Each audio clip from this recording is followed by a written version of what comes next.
অনেকেই বলতে চান ইসলামিক শরিয়া বা ইসলামিক আইন, শরিয়া আইন সেটি রোমান আইন দ্বারা প্রভাবিত। মানে প্রাচীন যে রোমান সাম্রাজ্য ছিল, খ্রিস্টীয় সাম্রাজ্য বা তার বিধিবিধানগুলি ইসলামে এসেছে।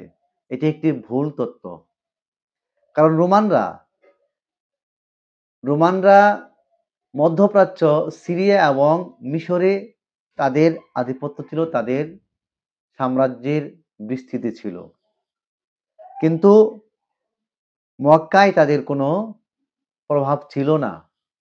মক্কায় দ্বীনে হানিফের বা গোত্রীয়ভাবে তারা যারা ছিল, তারা দ্বীনে হানিফকে অনুসরণ করত। এই জন্য দেখবেন রাসূল সাল্লাল্লাহু আলাইহি সাল্লামের অনেক বিধিবিধান, অনেক আহকাম ইব্রাহিম আলাইহিস সালামের নিয়মগুলি ইসলামে এসেছে।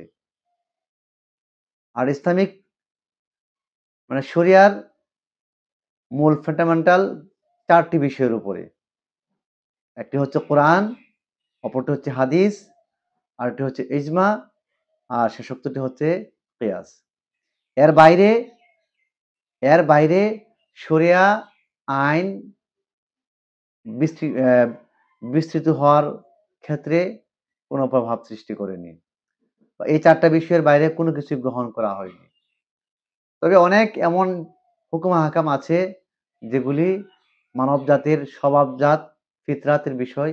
এগুলি আগেও ছিল, বিভিন্ন নবী আম্বিয়া কেরাম সেগুলি মানে করেছেন বা আমল করেছেন। এগুলি পরবর্তীকালে ইসলামে রাসূল সাল্লাল্লাহু আলাইহি সাল্লাম আল্লাহ তাআলা ইসলামের মধ্যে রেখে দিয়েছেন, যেটাকে আমরা কমপ্লিট কোড অফ লাইফ বলি।